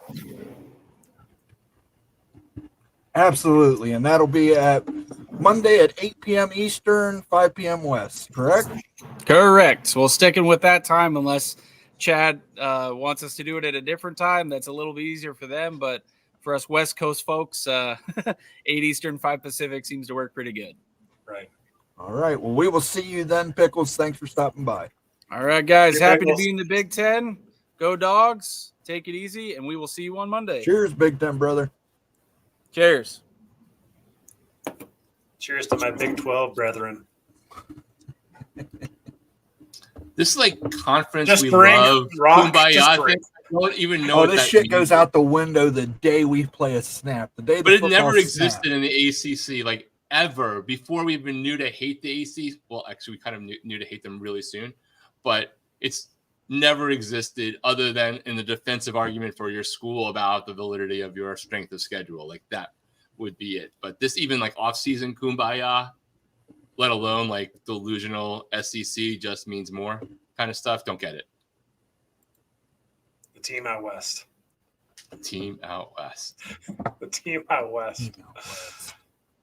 I mean, how presumptuous. Man, that's how it is. It's Oregon Ducks. That is the Duck. They ain't won nothing. They haven't won a thing. They won the They were fashion one Cam show. Newton away. One Cam Newton away from winning a championship. Yeah, whatever. Mr. Ed Wainer says UCF will be the only team to beat the Utes this year, last game of the year. Very well could happen. Absolutely. But it may not matter either. I Might think not Utah will matter. probably already be. That's the interesting thing. Like, no one's going to try to lose a game, but I would expect that Utah's already clinched a spot in the conference championship game by that if that's the last game. So You need to beat Arizona. You've got to split Arizona and Oklahoma State, so you've got a breaker over somebody to be sitting pretty for that game. Have to do it. Go Black has his conference title game predictions. Big 12 will be Utah versus Kansas State. Kansas State's a solid pick there.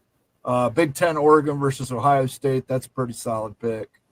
ACC, Florida State versus Miami. Again, a solid pick. SEC, UGA versus Texas. I think that might be the favorites. If you went to Vegas and looked at the betting odds, I think that would probably be the favorite for every conference. They're good picks, but yeah, that's the favorite. I think those would be the favorites for every conference. I think you nailed them there, Go Black. Miami, though, let's talk about Miami, Rock. Miami is my pick for the ACC championship. Miami gets to the playoffs. I think they get the 4th seed in the playoff. I think Miami plays Florida State in the championship.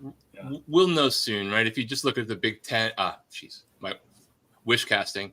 If you look at the ACC media poll and some of the things that are going on, Miami had Cam Ward predicted to be the player of the year in the ACC, but Miami from the media polls was picked 3rd behind Florida State and Clemson. So that's probably the Mario penalty. And you'll kind of get a handle very quickly, I think, in the season if you either see a talent gap that makes it so you don't have to worry about that. If you're beating teams by more, you can make a bad coaching decision easier. But also, I think there's going to be some a lot of the schools I think out there are going to be taking advantage of just everything changing so much. And I think, we'll see whether he finally adjusts. When you go through something as bad as the Georgia Tech taking your knee thing, even the slowest person is going to reevaluate their processes on something like that, especially if you believe in your roster. So, but we will find out ultimately. Lonnie Johansson says, how do you guys think Oklahoma and Texas are going to do this year? I like Texas in the SEC title game. I think Oklahoma is 6-6, 7-5 at best. Man, what do you think, Rock? Well, one thing we're going to be publishing and putting out College Football Mafia's rankings and all of our individual picks over the next few weeks. We're pulling those all together right now. But for me, I have Texas winning the SEC, going to the championship game, getting that winning the championship. I just don't actually have them going through to win the title. But I think they're going to be good. And I agree with Moen on Oklahoma. I see them as a very solid 7th ranked team. It's just the penalty of being in the SEC. Yeah, you know what, guys? I'm going to share a screen here because Oklahoma is really compelling to me. Here, so let's pull it up and look at the schedule here, okay, for Oklahoma. So Oklahoma, I think, has a pretty dang good roster. They're getting slept on like crazy. It's weird. Last year, Oklahoma was getting slept on. They're really close. This year, though, this team's even better. The quarterback that they've got coming in there, they are huge, big into that. They got a lot of talent. They're getting slept on. Oklahoma doesn't lose games, guys. I don't care what conference you're in. So I want to go through and we'll see where they're going to eat losses and where they're going to win games. Okay. So, Rock, Moen, does Oklahoma beat Temple this year? Yeah, they beat Temple. Yes. Okay. Houston. They'll Yes. beat Houston. 2-0. 2-0. Tulane. They'll beat Tulane, but I would take Tulane in the points. Yes. So that's I think at that's going to be a home. closer. That could be their whoopsie for a quarter freak out game, and then it goes back to norm. So you got 3-0. Look at that, 4 straight home games. You got the Volunteers, the momentum of 3 wins at home. Tennessee's never played Norman before, at least not in recent memory. I think Oklahoma wins that game. I like Tennessee. I have Tennessee and Oklahoma back to back in my SEC rating, so that's a pick'em game for me. I'd probably go with the home there, but I also don't think that Tennessee or any of the big SEC schools is going to be intimidated going into Norman. Definitely not. That game is really close, though. I could see Oklahoma win. Going to Jordan-Hare, that's going to be a tough one. Going to Auburn. I mean, I know Auburn's supposed to be one of the worst SEC teams. I think this is going to be a struggle game. Going to Jordan-Hare. What do you guys think about that?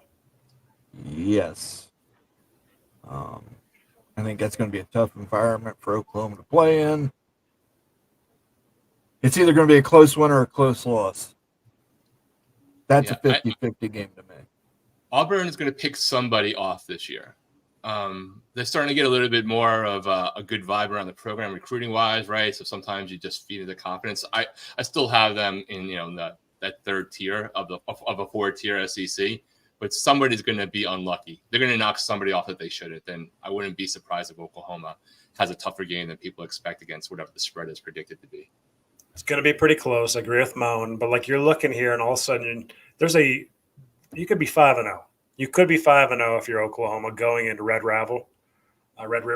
Here you're going to eat a loss versus Texas, and then so theoretically, hey, you're 5-1. You beat South Carolina, then you got the tough schedule. They get real tough at the end here. So it sure looks like Oklahoma's probably going to win 7 games, guys, maybe 8. Which would make them probably 7th or 8th in the SEC. Yeah, 7-5, and they miss the playoffs. Even at 9-3, even if they have a great year, you're still probably 7th in the SEC. There's going to be a lot of schools probably having a couple of losses, but they'll probably just have some better wins.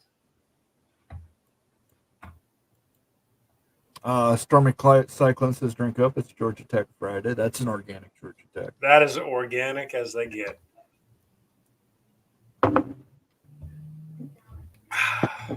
I like that whiskey the more I drink it, Vox. Vox Quindaro says, my pleasure. I appreciate it. He knows his stuff. Vox Quindaro bought the bottle. It's his pleasure. It's actually my pleasure. I get to drink it. TF Williams says, I think Florida State has started down the path with a great strategy to go to the big, and I believe our admin may be talking to University of Michigan's admin. I think he means Michigan. Or is he talking to them about Miami? I think he's talking about Michigan there. Okay. What do you think, Moen? Okay, why don't you outline for everybody the strengths and weaknesses for the Noles in the Big Ten? Our weakness right now is academics. If you can get into the AAU, that's going to be a plus because Tony Petitti has said it. Academics first, football prowess second. So you're going to have to get the academics up. You're going to have to join the AAU. You need to do some infrastructure improvements, especially on your airport and getting in and out of the campus area. Yeah. But other than that, I think they'd be a fit. But they have to get that AAU status. It's a must. The AAU status is a must. There, I'm kind of giggling here. We got our boy Rock here froze on the screen. That guy from Dissolution Theory came out of the grave. So looking at the Big Ten though, I mean Florida State, they bring so much value to the Big Ten. We've talked about it before, but really the recruiting territory, new market, getting into a high growth state, the second biggest football state behind Texas. Like, I mean, that is absolutely stellar stuff. You're getting down there into that new territory. I think that like viewership would take a bump in the Big Ten. I mean, there's so many advantages for the Big Ten to get into Florida State. Like, to me, it's Notre Dame and Florida State are the two gems. If I'm working for a media company, if we're media executives, we're supporting that move, right? Like, we're like Florida State, 100% in the Big Ten, but the academic side, the president side, can they get there on the president side? You know, it's a mixed thing. Yeah, I mean, look, if you're the Big Ten and you're going to 24, you can take two teams in Florida. You can take Miami and Florida State. You've got a rivalry built in right there between Miami and Florida State. You get the northern part of Florida into the Panhandle and the Bend, and then you get what some would argue is the northern part of Florida with northern is in northern snowbirds in Miami. So TF Williams shouted out the FSU SEC video, which was very good. I thought so myself. Thank you. That was a great Wild University. If you're one of the people who got one of those 5 memberships tonight, don't forget to try and swing by there after the show tonight and watch that video. It's very good. You want to check that one out. That was like the thoughts for a long time, but putting the data to it that supported that too. And from what Sankey's been saying, that's kind of where it stands. Not to say that FSU never gets into the SEC. That is certainly a possibility still, but there is some work and stuff. And when you're that quintessential SEC team, like what ancillary value can you bring the conference that really is a long-term growth driver for the conference? I mean, Florida State is almost too good at football to go to the SEC in some ways. Like, it's weird how that is, but when you're in the footprint already and you're so good at football as is, like, you kind of have to protect the other brands, right? And like, there needs to be losses coming from somewhere. We're not in the Super League yet. In the days of Super League, FSU's a no-brainer, 100%. One of the first 10 ads probably, if Super League ever comes. Florida State is an easy selection and everything. But when you're in a conference and you're trying to make up who's going to eat wins and losses and everything and structuring your brands, it's a different ballgame. That was the most bizarre freezing thing I've ever experienced because I could actually hear everything and I couldn't do anything to my screen. And I looked at myself and I looked like Mario not knowing to take a knee. It felt like the afterlife. Like I was floating away and everyone was moving on and I looked like Mario frozen on screen. Anyway, I'm glad to have you back. Yeah. Shooter Texas is welcome to the 4 newbies. It's going to be a bloodbath. Big 12, Big 12, Big 12, Big 12. Ooh. Coming from a Baylor guy, too. So. Ooh. Georgia Tech. They pay their players, Georgia Tech. Kerry Go Knowles is in the house. Good to see you, Kerry. What's happening, brother? I'm drinking some fine whiskey provided by Vox Quindaro, some Woodford Reserve straight rye. Let's see. Jamie Thornton's got a great idea here. The John Denver Rocky Mountain High rivalry. West Virginia versus Colorado. Country Roads versus Rocky Mountain High. Jamie, that's so good. That's actually perfect. The T-shirts just write themselves. Oh my gosh. Yes. Texas Tech versus Colorado, the Colorado Kool-Aids rivalry. Well, who is West Virginia? Like, okay, we got to take care of the Mountaineers. I love the Mountaineers, guy. Like, and they need a rival in this conference. We didn't do them any favors. You know, they've got one. They've got Cincinnati. Cincinnati's not a West Virginia rival. It is. No, they were rivals in basketball for years and years and years and years. Football, no. Basketball, yes. We get Pitt and Virginia Tech.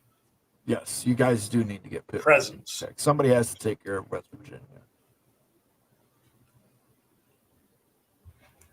Shonsky says, the only thing I know is if Ohio State can't win it this year, they're never going to win it under Ryan Day. I don't think Ohio State wins. I think Georgia is more hungry.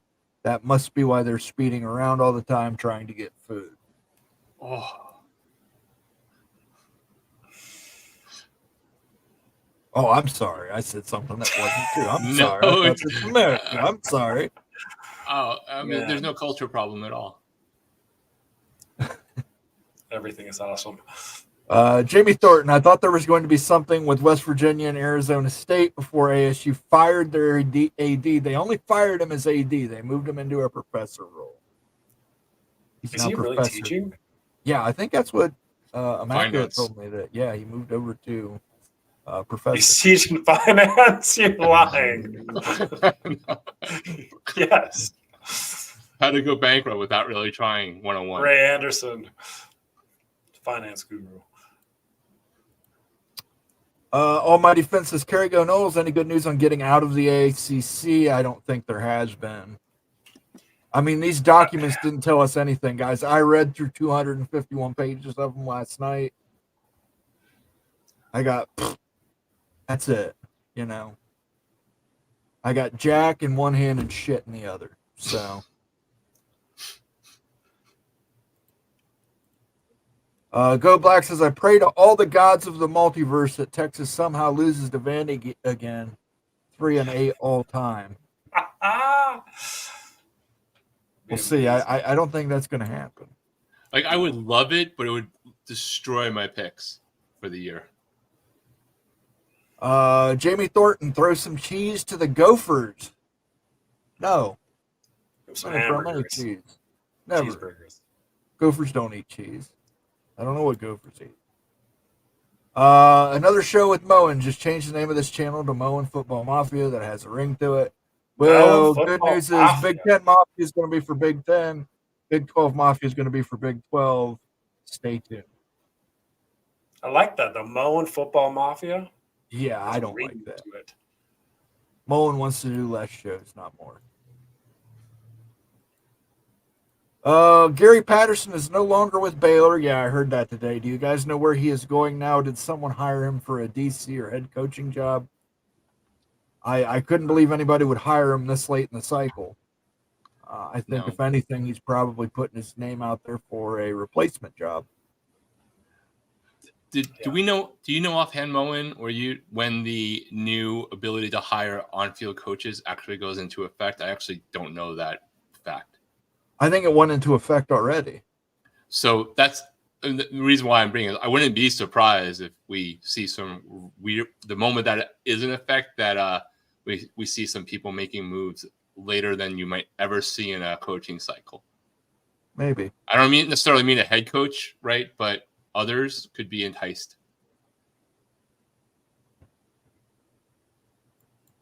Doc Gibbs says, Big Ten has UNC in position you place Florida State in.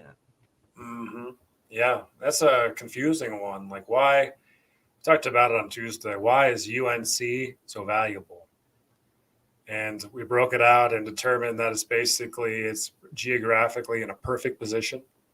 It's a premier university with a big brand, and there's a lot of wealthy folks in North Carolina. It's a growing state. So it's the president's pick. UNC is the president's pick. But if you're a media company, you're not choosing UNC over FSU. Look at the ratings. You care about eyeballs. I don't care what advertising rates you can get. You're going to get triple eyeballs on FSU. You're going to want FSU. So that's the president's pick of UNC. And the media pick would be Florida State and Clemson. There you go. Sergeant Pickle says, not so hot take. Neither Oklahoma or Alabama will win double-digit games this season. Bama? I think we're back to wondering what Pickles was actually growing behind him tonight. Tomatoes. Crimson colored. Mm-hmm. Yeah, tomatoes. I agree it's possible that Oklahoma won't, but I don't think Alabama's going to miss out on 10 wins. Oh, boy. Yeah, I have to think Alabama wins at least 10 games. When the season's over, playoff game, they're going to make the playoffs. They'll probably get a win there. But I think when this all is said and done, they'll hit 10. TF Williams says AAU is coming. Florida State. Can we pause there for a second? I don't doubt at all that AAU is coming for Florida State. They're doing all the things they need to do. The issue isn't that they're not on the right path. The issue is that people are making projections on dates as if that is a thing for AAU, which could be entirely next year. It could be, or it could be in 7 years, because that's just not how the AAU works. So it's not even a shot at FSU. There are literally decades where the AAU has not expanded in the past. Google it. It's not me like trying to throw cold water. And then there's times where they expand like every year or two by 1 or 2 schools. It just, there's no rhyme or reason. Now, maybe they have some insight from conversations with people in, I don't know, the Big Ten, but there's 60 something schools that vote. So just throwing that out there. Like, I don't think anybody knows, though I think Florida State's doing all the right things to get there and will get there. It's a country club. You have to be sponsored. So, I mean, if the Big Ten really wants Florida State, that's going to let you know. If Florida State gets in the AAU within the next year, you're going to know the Big Ten has basically sponsored. Talk about a smoke signal. That would be one. That would be huge. Absolutely enormous. Lonnie Johansson with a super chat. Guys, we're only going to go for about 10 more minutes. So anything you want to absolutely be read will have to be a super chat. I'll try and get through as many as I can otherwise. I think he means conference. What conference has the most national championships now? In terms of overall championships, it's the Big Ten. In terms of football national championships, it's probably the SEC. Guys, your thoughts? I mean, I think that's what it is. I think the Big Ten is now the conference of champions, no pun intended. And the SEC still has the, especially adding Oklahoma and Texas. Oklahoma and Texas adds to the kitty, especially if you go, back a little bit for Oklahoma, and if you add some decades worth for the others. Yeah, I think you nailed them on. The most skiing championships, the Big 12. That's aside. There you go. Always got to try and find that silver lining, you. And wrestling, too. And Oklahoma State and Iowa State are elite wrestling programs, right? They're good. They're not Iowa Penn State level yet, but they're good. Iowa's better? Iowa's got a good wrestling team. And this is what I've talked to Immaculate before. It's the farm guys. They twist and bend and throw hay bales, and it just makes them perfect offensive linemen and wrestlers. It just sets them up for success.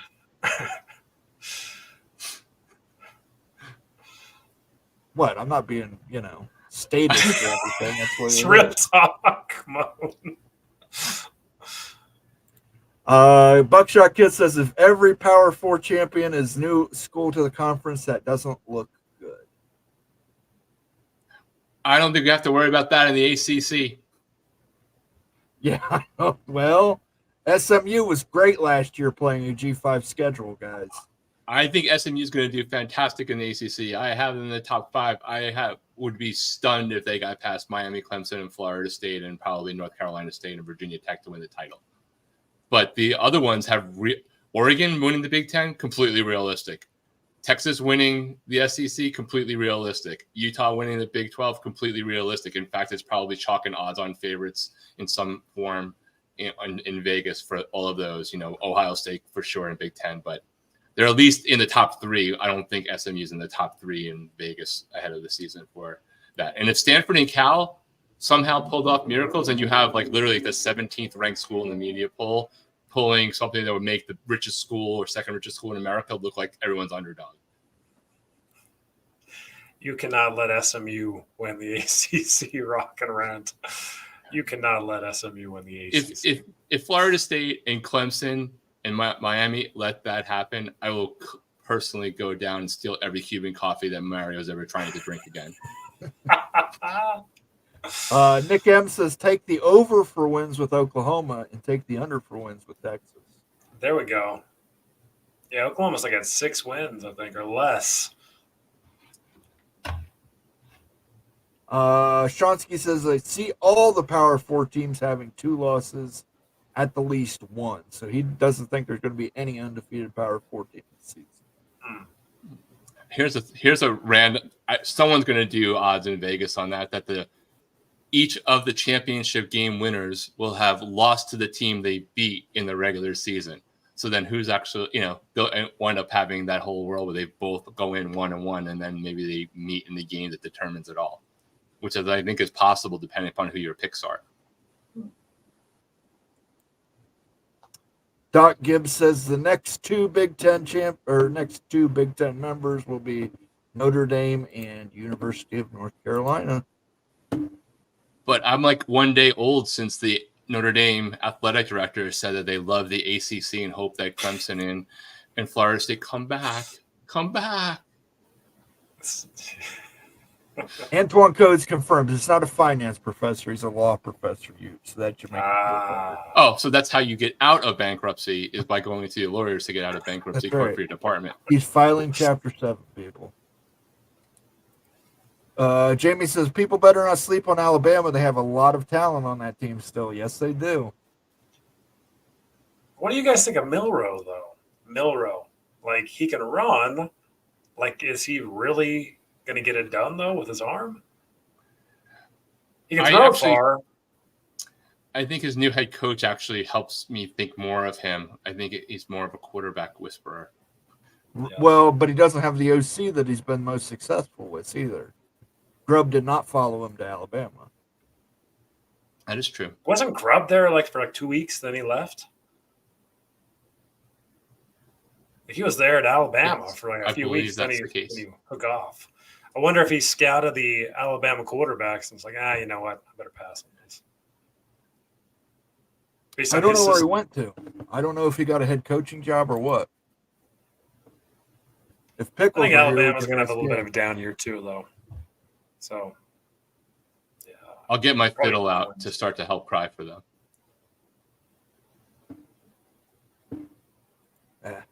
I can't find it on Bing because I have to use this browser and it just defaults to Bing.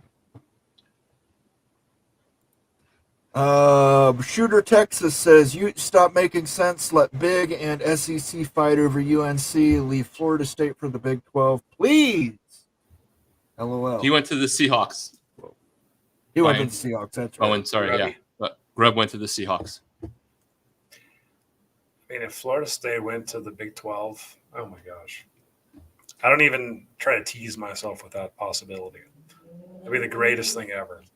Would there be more of a dichotomy in all of sports than the pure elation of the Big 12 to get Florida State and the riot that would erupt in Tallahassee and adjoining areas?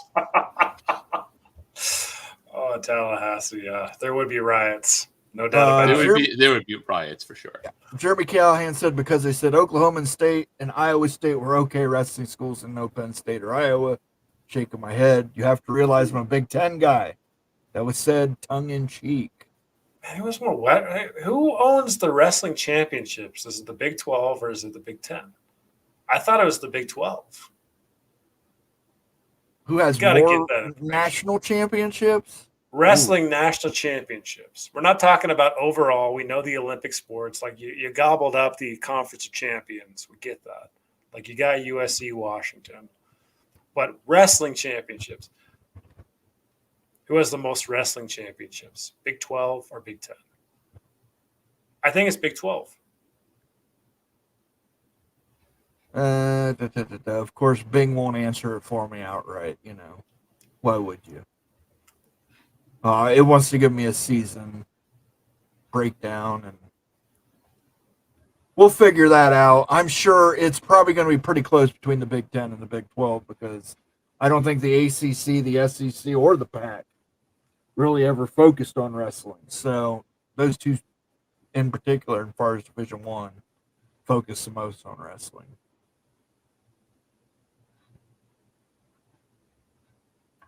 Try listening to Boomer Sooner every 15 seconds. No, thank you. Dun, dun, dun, dun, dun, dun, dun, dun, dun, dun, dun.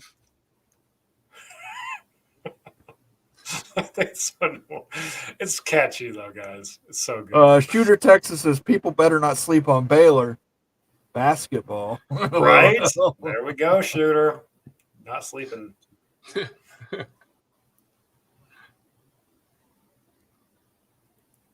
Nick M says, I'm thinking the new coaches at Alabama, Arizona, and Washington are all going to take a step back this year. Okay. Well, look, it's going to be hard for Kalen DeBoer. He's got to step into Nick Saban's shoes.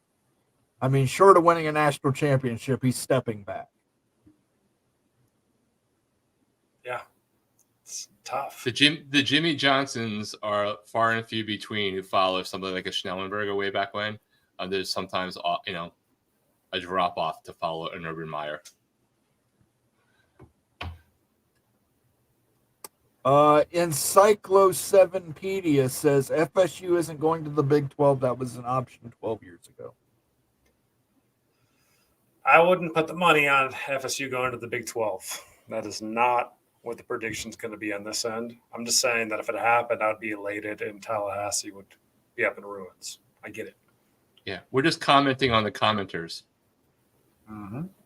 Ryan Willie is putting a big check out there. He's saying that Bucky Badger will beat the Bama Crimson Tide this year. I don't think they're going to beat them, too. but I think it's a closer game than people think. Ryan Willie, I am with you. Wisconsin's going to win that game versus Bama. It's at Wisconsin. That's going to be the come-out game for the Badgers. If they win that game, that means that Tyler Van Dyke got fixed.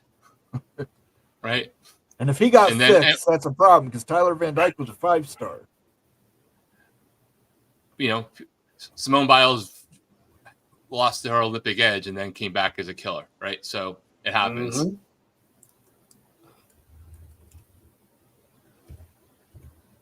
Oklahoma State has 34 national wrestling championships. Okay. Is that a lot? Well, Penn State only just has a few. 13. I think I triggered Jeremy Callahan with my comment. So, is that team though, or is that like individual titles at weight class kind of thing? Or is it That's natties, man. That's probably team national championships. Look, yeah, don't mess with the Big 12, man. I tell you what, guys, Big 12 wrestling is king. I haven't watched wrestling since I was in high school. Tony Lawson says Wisconsin will only lose by 5 touchdowns. Crime's been committed there.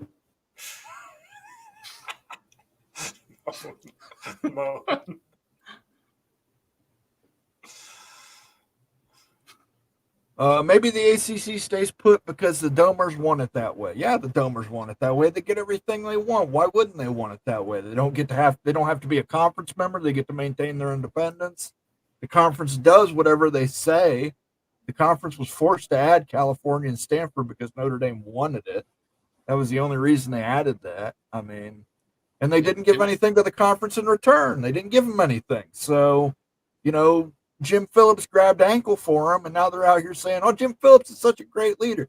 He's a great leader because he bent over for you. Notre Dame is like, they want their dome and your dome too, and they just don't subscribe to "Thou shalt not covet thy neighbor's dome." They want it all. It's fascinating the mindset of a Buckeye here because you got Notre Dame right here, and now you've got the Oregon Ducks on the other side. So it's like, going to be interesting times. I might film an episode of Mo and Rants after this episode, guys. That Woodford is good stuff. That Woodford is creative inspiration. It's got me fired up here, guys. But we're gonna call it a night here. We've been on the air for almost 2 hours here. I want to make sure we get off here before we miss the shut-off time. Anything you want to say? Excited to be in the Big 12, represented for all my Big 12 bros out there. So go Big 12. Rock and Rant. Just I would think that almost everybody's school will be in spring camp by next week, right? Because everyone has the 24th and 31st is there. I think there's a few schools that would probably be opening camp, so we will all be in the last weeks of lying season about our schools and what's going to happen before the results happen. I will say, please join our Discord so that we can accumulate all of your preseason picks when we're ready to do that. And we'll add a channel very shortly, probably this weekend, to let you find fellow people from the community if you want to pick up a game on EA Sports. There is I think a channel in there right now, but we'll have one dedicated for people looking to take on fellow community members or perhaps Moen or Nate when the time is right. All right, hold on a second. Before we go, we got to get this out of the way. Please sing some Crocodile Rock. I will not sing without a super chat. I'm taking the Greg Flugar method. Unless it's a super chat, I ain't singing the song, guys. If you give me a super chat, I will sing the song. I will pull the lyrics up. If you want to hear me sing badly, you by all means, but we need to have remuneration for it. So with that, I will leave you guys with that. Thanks for watching the show tonight. Sunday at 8 p.m. Mowing After Dark, or 9 p.m. Mowing After Dark with Rock and Ramp. We might have a special guest this week if he doesn't cancel again. Until then, we will say bonjour, ni hao. Did it not pop up for you? Okay, you got it. Ni hao, and we will see you guys later on. Peace out.